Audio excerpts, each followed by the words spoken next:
어제였습니다. 30년 지기 친구의 장례식장에 다녀왔습니다. 영정 사진 속 친구는 환하게 웃고 있는데 그 앞에 서니 마음 한 구석이 텅 빈 것처럼 허망하고 슬픈 건 어쩔 수 없더군요. 우리 시니어들에게 죽음은 이제 남의 일이 아닙니다. 밤에 잠자리에 누웠을 때 문득 가슴이 철렁 내려앉고 내가 언제까지 살 수 있을까 하는 생각에 식은땀을 흘려본 적이 누구나 한 번쯤은 있을 것입니다. 이런 불안과 두려움은 지위가 높든 재산이 많든 인간이라면 피할 수 없는 감정입니다. 실제로 삼성그룹을 일군 이병철 회장조차 생애 마지막 순간 항암 투병 중에 신과 죽음에 대한 24가지 질문을 남겼습니다.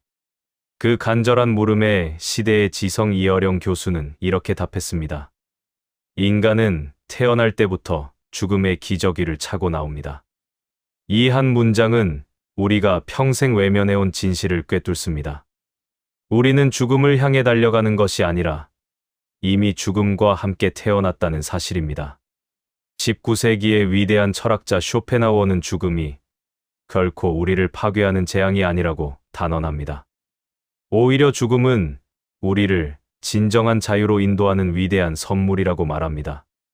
평생을 죽음의 공포에 떨며 사느냐, 아니면 죽음을 기꺼이 마주하여 남은 생을 찬란한 축제로 만드느냐는 바로 이 관점의 차이에서 결정됩니다.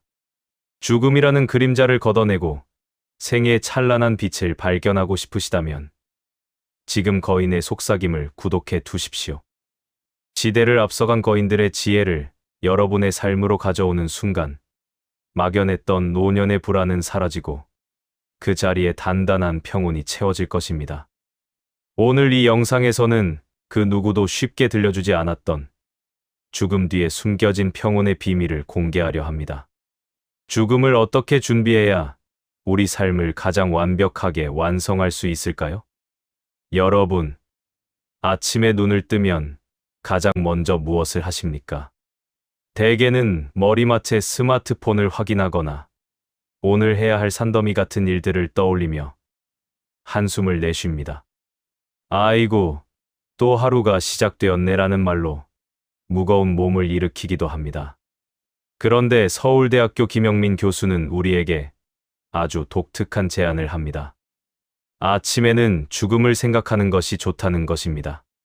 실제로 김영민 교수는 2023년에 이 제목으로 책을 출간했고 베스트셀러가 되었습니다. 얼핏 들으면 재수 없는 소리처럼 들릴지 모릅니다. 기분 좋게 시작해야 할 아침부터 웬 죽음 타령이냐며 손사래를 칠 일입니다. 하지만 이 제안 뒤에는 인생을 송두리째 바꿀 위대한 반전이 숨어 있습니다. 오늘 죽을지도 모른다고 생각하는 순간 늘 마시던 믹스커피 향기가 평소와 다르게 진하게 다가옵니다. 잔소리만 하던 배우자의 얼굴도 오늘이 마지막이라 생각하면 왠지 짠해 보입니다. 죽음을 곁에 두었을 뿐인데 무채색이었던 일상이 갑자기 원색으로 빛나기 시작하는 것입니다. 죽음이라는 어두운 배경이 깔릴 때라야 비로소 오늘이라는 밝은 빛이 선명하게 도드라집니다. 심리학에는 테러 관리 이론이라는 것이 있습니다. 인간이 자신의 죽음을 자각할 때 오히려 삶의 가치와 의미를 찾으려는 경향이 강해진다는 이론입니다. 실제로 한 연구에 따르면 죽음을 정기적으로 상기하는 사람들은 그렇지 않은 사람들보다 타인에게 더 관대해지고 사소한 일에 화를 덜 내는 경향을 보였습니다.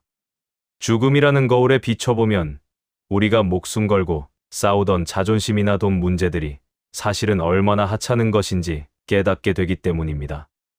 쇼펜하우어는 이를 시간의 가치로 설명합니다. 인간은 영원히 살 것처럼 굴 때 시간을 가장 어리석게 낭비합니다. 죽음이 아주 멀리 있다고 생각하는 사람은 남을 욕하고 소문 퍼뜨리는 일에 시간을 씁니다. 중요하지도 않은 사람을 미워하는데 천금 같은 시간을 낭비하기도 하지요. 쇼펜하우어는 죽음을 아침의 첫 손님으로 맞이하라고 권합니다. 죽음이라는 걸음망에 오늘 하루를 걸러보라는 것입니다. 그렇게 하면 가짜와 진짜가 확연히 갈립니다. 남의 시선과 체면, 그리고 헛된 욕심은 가짜입니다. 사랑하는 사람의 손을 따뜻하게 잡는 것과 맛있는 음식을 천천히 음미하는 것, 그리고 혼자만의 고요를 즐기는 것이 진짜입니다. 죽음을 생각하는 아침은 결코 우울한 시간이 아닙니다. 오히려 삶의 불순물을 걸러내는 가장 정교한 정수기이자 오늘 하루라는 보너스를 받았음을 확인하는 신성한 의식입니다. 우리는 흔히 인생을 마라톤에 비유하며 끝까지 달려야 한다고 말합니다. 하지만 쇼펜하우어의 관점에서 인생은 매일 아침 새로 태어나고 매일 밤 죽는 짧은 여행의 반복일 뿐입니다. 어제 죽지 않고 살아남아 오늘을 맞이했다는 사실 자체가 이미 기적입니다. 죽음을 기억하는 사람은 이 기적을 함부로 낭비하지 않습니다. 화낼 일에도 죽음 앞에서는 아무것도 아니지 라며 웃어넘길 여유가 생깁니다. 김영민 교수는 죽음을 생각할 때 비로소 삶의 전말이 보이고 그 안에서 우리가 무엇을 해야 할지 알게 된다고 말했습니다. 쇼펜하우어 역시 모든 이별은 죽음의 예고편이며 모든 재회는 부활의 예고편이라고 했습니다. 그러므로 아침에 깨어날 때마다 새로운 생명을 선물 받았음을 진심으로 기뻐해야 합니다. 죽음을 기억하는 자만이 오늘을 온전히 소유할 수 있기 때문입니다. 내일 아침에는 눈을 뜨자마자 스스로에게 조용히 속삭여 보십시오. 나는 오늘 죽을 수도 있다. 그러니 오늘을 가장 아름답게 써야겠다. 이 한 문장이 당신의 하루를 구원할 것입니다. 죽음은 우리를 쫓아오는 공포스러운 추격자가 아닙니다. 오늘 하루를 헛되이 보내지 않도록 곁에서 지켜주는 가장 정직한 파수꾼입니다. 죽음은 당신의 소중한 시간을 빼앗으러 오는 것이 아니라 오히려 삶의 매 순간을 보석으로 바꾸어 놓습니다. 죽음을 친구로 삼은 당신의 오늘은 그 어느 때보다 단단하고 평온할 것입니다. 사소한 일에 흔들리지 마십시오. 여러분에게는 오늘이라는 위대한 선물이 주어졌고 그것을 즐길 자격이 충분합니다. 주변을 보면 평생을 쉬지 않고 달려온 분들이 참 많습니다. 자식들 뒷바라지에 내 집 마련에 앞만 보고 달려오다 보니 어느덧 60이 넘고 70이 되었습니다. 이제 좀 살만하다 싶으니 여기저기 몸이 아프고 마음 한구석에는 이렇게 살다 죽으면 그만인가 하는 허무함이 밀려오기도 합니다. 어느 어르신은 죽는 게 무서운 게 아니라 죽을 때까지 이 걱정 근심을 안고 가야 한다는 게 더 지친다고 고백합니다. 사실 인간이 진정으로 두려워하는 것은 죽음 그 자체가 아닙니다. 죽기 직전까지 우리를 괴롭히는 삶의 무게와 끝없는 소음, 그리고 고통입니다. 쇼펜하우어는 바로 이 점을 정확히 꿰뚫어 보았습니다. 그는 인생을 고통의 바다라 불렀습니다. 파도가 한 번 치고 나면 평화가 오는 게 아니라 또 다른 파도가 끊임없이 밀려오는 것이 우리네 삶이라는 뜻입니다. 불안함은 묘한 힘이 있어 나는 불안하지 않다고 부정할수록 삶을 더 고통스럽게 만듭니다. 죽음을 강하게 부정하고 멀리하려 할수록 오히려 삶의 질은 급격히 떨어진다는 원리입니다. 미국의 한 대학 연구팀에 따르면 죽음을 삶의 자연스러운 퇴장으로 받아들인 노년층이 그렇지 않은 층보다 우울증 지수가 40% 이상 낮았습니다. 죽음을 외면하는 것이 아니라 직시할 때 오히려 마음의 평화가 찾아온다는 증거입니다. 반대로 죽음을 필사적으로 피하려는 사람은 매 순간 다가오는 노화의 증거들에 절망하며 남은 생을 불안의 감옥 속에서 보내게 됩니다. 쇼펜하우어는 이를 의지의 휴식으로 설명합니다.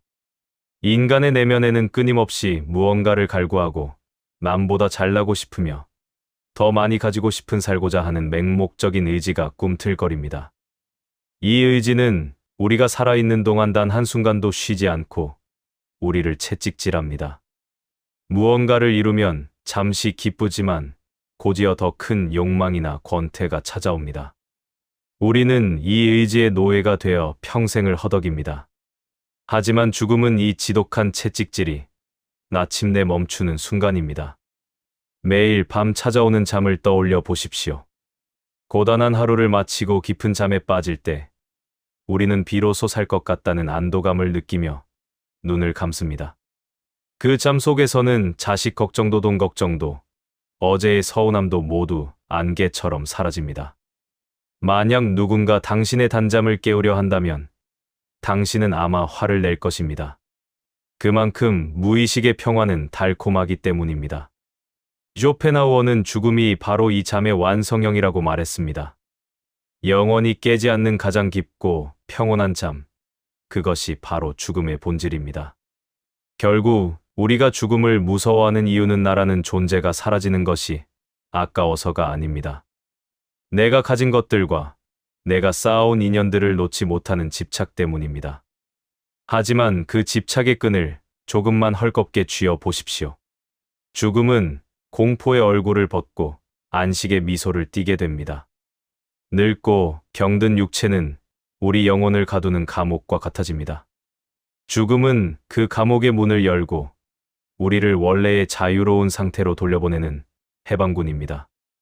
마치 평생을 고생하며 일한 직장에서 마침내 퇴직금을 든든히 챙겨들고 집으로 돌아가는 퇴근길과 같습니다. 퇴근 시간이 기다려지는 이유는 그날의 업무가 고되었기 때문입니다. 인생이라는 고된 업무를 마친 우리에게 죽음은 신이 내린 마지막 휴가이자 가장 큰 보상입니다. 지게 바늘이 퇴근 시간을 가리킬 때 기쁘게 가방을 싸듯 우리 역시 생의 마지막 시간에 기쁘게 짐을 꾸릴 수 있어야 합니다. 쇼펜하우어는 이렇게 말했습니다. 죽음은 괴로운 삶이라는 가면을 벗고 본래의 평온으로 돌아가는 축복이다. 또한 그는 우리가 잠을 통해 매일 죽음을 연습하며 그 속에서 가장 깊은 안식을 얻는다고 강조했습니다. 고통은 오직 살아있는 자들만의 전유물이며 죽음은 그 모든 불협화음을 잠재우는 완벽한 침묵입니다. 오늘 하루도 참으로 고단하셨을 것입니다. 거울 속 얼굴에 새겨진 깊은 주름은 그동안 삶이라는 전쟁터에서 얼마나 치열하게 살아왔는지를 증명하는 고귀한 훈장입니다. 죽음을 준비한다는 것은 그 훈장을 가슴에 달고 이제는 평온해질 자격이 있음을 스스로 인정하는 과정입니다. 이제 더 이상 남들보다 잘 살아야 한다는 강박이나 뒤처지면 어쩌나 하는 불안에 떨 필요가 없습니다. 죽음을 두려워하지 마십시오. 당신은 어디론가 사라져 없어지는 것이 아닙니다. 비로소 모든 무거운 짐을 내려놓고 가장 깊은 평화의 바다로 들어가는 것입니다. 오늘 밤 잠자리에 들 때 오늘 하루도 수고했다. 이 평화로운 잠이 바로 죽음의 예고편이니 참으로 아늑하구나라고 스스로를 다독여 주십시오. 당신의 영혼은 그 어느 때보다 가벼워질 것입니다. 죽음은 당신을 삼키는 어둠이 아니라 당신을 품어주는 영원한 고향입니다. 평생을 모으고 싸우며 살아온 세월이 있습니다. 더 좋은 집, 더 높은 자리, 더 많은 통장 잔고를 위해 잠을 줄이고 입을 것을 아끼며 살아왔습니다. 하지만 나이가 들어 몸이 하나둘 고장나기 시작하면 문득 이런 의문이 듭니다. 대체 무엇을 위해 그토록 아등바등 살았을까? 어느 은퇴한 노신사가 서재를 정리하며 이런 말을 남겼습니다.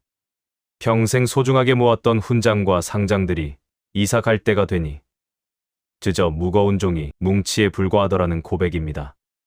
우리는 삶의 중반까지는 채우는 법을 배우지만 삶의 후반전에는 비우는 법을 배워야 합니다. 죽음이라는 마지막 문턱을 넘을 때 우리는 단 하나의 가방도 가져갈 수 없기 때문입니다. 죽음은 우리가 쥐고 있던 모든 것을 강제로 놓게 만들지만 역설적으로 그 덕분에 우리는 생전 처음으로 완전한 가벼움을 경험합니다. 소유 효과란 물건이든 관계든 일단 내 것이 되면 그것의 가치를 실제보다 높게 평가하고 잃어버리는 것에 비정상적인 공포를 느끼는 현상입니다. 시니어들이 노후에 우울감을 느끼는 큰 이유 중 하나도 바로 이 상실감입니다. 건강을 잃고 직함을 잃고 사회적 영향력을 잃어가는 과정을 마치 자기 자신이 사라지는 것처럼 고통스러워합니다. 하지만 이것은 우리가 소유물과 나 자신을 동일시했기 때문에 생기는 착각입니다. 쇼펜하우어는 이에 대해 아주 냉철한 진단을 내립니다. 우리가 고통스러운 이유는 무언가를 잃어서가 아니라 애초에 내 것이 아닌 것을 내 것이라고 착각했기 때문이라는 것입니다. 그는 인간의 소유물을 빌린 옷에 비유합니다. 잠시 빌려 입은 옷을 주인에게 돌려줄 때가 되었는데 그것을 내 피부라고 생각하고 벗지 않으려 하니 살점이 뜯겨나가는 고통을 느끼는 법입니다. 죽음은 그 빌린 옷을 주인에게 반납하는 시간일 뿐입니다. 내려놓음은 포기가 아닙니다. 그것은 무엇이 본질이고 무엇이 껍데기인지 구분하는 지혜입니다. 죽음을 눈앞에 둔 사람들은 결코 더 큰 차를 사지 못한 것을 후회하지 않습니다. 대신 사랑하는 사람에게 고맙다는 말을 한 번 더 하지 못한 것, 지는 노을을 바라보며 평온을 누리지 못한 것을 아쉬워합니다. 죽음이라는 돋보기는 우리 삶에서 불필요한 것들을 태워버리고 오직 사랑과 평화라는 핵심만 남깁니다. 우리는 흔히 죽음을 모든 것을 빼앗아가는 강도라고 생각합니다. 하지만 쇼펜하우어의 관점에서 죽음은 우리를 허영과 가식의 감옥에서 풀어주는 해방자입니다. 남에게 잘 보이려 애쓰던 마음, 남보다 앞서려던 조급함이 죽음 앞에서 무슨 의미가 있겠습니까? 이 사실을 미리 깨달은 사람은 죽음이 오기 전에 이미 자유로워집니다. 미리 비우는 연습을 한 사람은 죽음의 손길이 닿을 때 마치 가벼운 깃털처럼 평온하게 떠오를 수 있습니다. 쇼펜하우어는 말했습니다. 인생은 빌린 것이고 죽음은 반납하는 것이다. 빌린 물건을 돌려주는 것을 왜 억울해하는가? 또한 그는 우리가 죽음을 두려워하는 진짜 이유는 죽음 그 자체가 아니라 우리가 평생 쌓아온 화상들을 놓아야 한다는 사실 때문이라고 지적했습니다. 진정한 부자는 많이 가진 사람이 아니라 잃을 것이 없는 사람입니다. 이제 당신의 가방을 점검해 보십시오. 그 안에는 여전히 남에 대한 미움이나 과거에 대한 후회, 그리고 쓰지도 않을 무력이 가득 차 있지 않습니까? 죽음이라는 여행지를 향해 가는 길에 그 무거운 짐들은 당신의 발걸음만 더디게 할 뿐입니다. 하나씩 내려놓으십시오. 자식에 대한 과한 걱정도, 지나간 영광에 대한 미련도 이제는 놓아줄 때가 되었습니다. 비워진 자리에는 비로소 오늘 하루의 고요함이 스며듭니다. 짐을 내려놓은 여행자만이 길가의 핀 꽃의 아름다움을 발견할 수 있습니다. 당신은 사라지는 것이 아니라 불필요한 것들을 벗어던지고 가장 순수한 나 자신으로 돌아가는 중입니다. 내려놓음의 끝에서 만나는 것은 허무가 아니라 그 어떤 풍파에도 흔들리지 않는 영혼의 평온입니다. 가벼워진 당신의 영혼을 축복하십시오. 우리는 평생 타인의 시선이라는 거울 앞에서 옷매무새를 가다듬으며 살아왔습니다.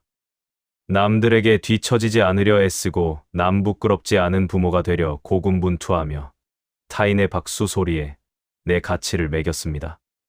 하지만 인생의 황혼기에 접어들어 곰곰이 생각해보면 그토록 신경 썼던 타인의 눈길이 얘 행복에 얼마나 기여했는지 의문이 생깁니다. 내가 그토록 의식했던 타인들은 나보다 과연 평화롭고 행복했을까? 그렇지 않았을 것입니다. 정작 그들의 머릿속은 자신들의 걱정으로만 가득 차 있었을 뿐입니다. 사회복지학에서는 이를 거울에 비친 자아이론으로 설명하기도 합니다. 타인이 나를 어떻게 보느냐에 따라 내 자아를 형성해가는 과정입니다. 하지만 시니어 시기에는 이 거울을 깨뜨려야 하는 중대한 과업이 기다리고 있습니다. 타인의 기대에 부응하려던 가짜 나를 벗어던지고 오직 내면의 목소리에 집중하는 통합의 단계로 나아가야 하기 때문입니다. 이 과정을 성공적으로 거친 어르신들은 주변의 평판에 휘둘리지 않고 죽음 앞에서도 당당한 기품을 유지합니다. 우리에게 친숙한 법정 스님은 생전에 이런 말씀을 남겼습니다. 누가 나를 어떻게 생각할까 하는 걱정은 인생에서 가장 쓸모없는 에너지 낭비다. 스님은 마지막 순간까지 자신이 소유했던 명성과 사회적 지위를 모두 내려놓고 오직 홀로 남은 자아에 집중하며 평온하게 길을 떠났습니다. 타인이 지어준 이름과 수식어를 모두 떼어내고 오직 나라는 존재의 본질만 남았을 때 인간은 비로소 죽음조차 넘어서는 자유를 얻습니다. 쇼펜하우어는 타인의 시선에 목매는 행위를 행복의 가장 큰 적이라고 단언했습니다. 그는 인간의 불행 중 상당 부분이 타인의 평가에 지나치게 예민하게 반응하는 데서 기인한다고 보았습니다. 쇼펜하우어는 타인의 머릿속은 당신의 진정한 행복이 머물기에 너무나 좁고 초라한 장소라고 비유했습니다. 남들의 칭찬이나 비난에 일희일비하는 것은 자신의 행복을 타인의 변덕스러운 손에 맡기는 것과 다름없습니다. 죽음은 이 타인의 시선이라는 감옥을 단숨에 무너뜨리는 가장 강력한 힘입니다. 죽음의 문턱에 선 사람에게 사회적 지위나 남들의 평판이 무슨 소용이 있겠습니까? 마지막 순간에 우리 곁에 남는 것은 타인의 박수가 아니라 내가 나 자신과 맺어온 관계뿐입니다. 내가 나를 얼마나 사랑했는지, 얘 영혼의 부름에 얼마나 충실했는지가 유일한 성적표가 됩니다. 죽음을 앞두면 비로소 남의 눈치가 아닌 내 마음의 소리가 선명하게 들리기 시작합니다. 우리는 흔히 죽음을 고립이라고 생각하며 두려워합니다. 하지만 쇼펜하우어는 이 고독을 위대한 자유로 재정의합니다. 죽음은 오직 나 혼자만이 걸어가야 할 길입니다. 그 길에는 나를 평가할 관객도 나를 비난할 적도 없습니다. 죽음을 준비한다는 것은 평생 남의 눈을 의식하며 살던 습관을 버리고 오직 나 자신과 화해하는 시간을 갖는 것입니다. 타인이라는 거울을 깨뜨려야 비로소 나의 본 모습이 보입니다. 쇼펜하우어는 말했습니다. 인간의 행복은 내가 나를 어떻게 바라보는가에 달려있지, 타인이 나를 무엇으로 보는가에 달려있지 않다. 또한 그는 남의 시선을 의식하는 허영심은 영혼을 갉아먹는 질병이며 죽음만이 이 질병을 완치할 수 있다고 강조했습니다. 우리가 죽음을 직시할 때 비로소 타인의 시선이라는 허구에서 벗어나 실존의 단단한 땅을 밟게 됩니다. 이제 남들의 평가로부터 은퇴하십시오. 자식이 전화를 자주 하는지, 이웃이 나를 어떻게 대하는지에 마음 쓰느라 당신의 소중한 평온을 낭비하지 마십시오. 당신은 남에게 보여주기 위해 태어난 존재가 아닙니다. 그저 당신 자신으로 존재하기 위해 이 세상에 왔습니다. 타인의 시선을 걷어낸 자리에 당신이 좋아하는 것, 당신을 미소 짓게 하는 것들을 채워 넣으십시오. 마지막 순간에 당신을 위로하는 것은 타인의 조사가 아니라 스스로의 삶을 긍정하는 조용한 미소일 것입니다. 죽음을 기억하십시오. 그러면 타인의 시선은 먼지처럼 가벼워지고 당신의 존재는 태산처럼 묵직해질 것입니다. 홀로 있어도 충만한 사람, 남의 박수 없이도 스스로 빛나는 사람. 그런 당신의 인생 후반전은 그 자체로 완벽한 예술 작품입니다. 우리는 평생 누군가와 함께하는 법만을 배우며 살았습니다. 어릴 때는 부모와, 젊어서는 동료와, 중년에는 배우자와 자식 곁을 지키며 혼자 있는 시간을 오히려 결핍이나 외로움으로 치부하곤 했습니다. 하지만 인생의 막바지에 다다르면 누구나 피할 수 없는 진실 하나를 마주하게 됩니다. 그것은 결국 인간은 혼자 태어나 홀로 떠난다는 사실입니다. 죽음은 그 누구도 대신해 줄 수 없는 오직 나만의 단독 산행입니다. 사회복지학에서는 노년의 심리적 안녕을 결정하는 핵심 요소로 고독력이라는 개념에 주목합니다. 이는 단순히 혼자 지내는 외로움을 뜻하는 것이 아닙니다. 타인과의 관계가 단절되더라도 자신의 내면 세계와 대화하며 평온을 유지할 수 있는 능력을 말합니다. 많은 시니어가 은퇴 후 찾아오는 정적을 견디지 못해 우울해하지만 사실 이 정적이야말로 죽음을 당당하게 맞이하기 위한 가장 고귀한 연습 시간입니다.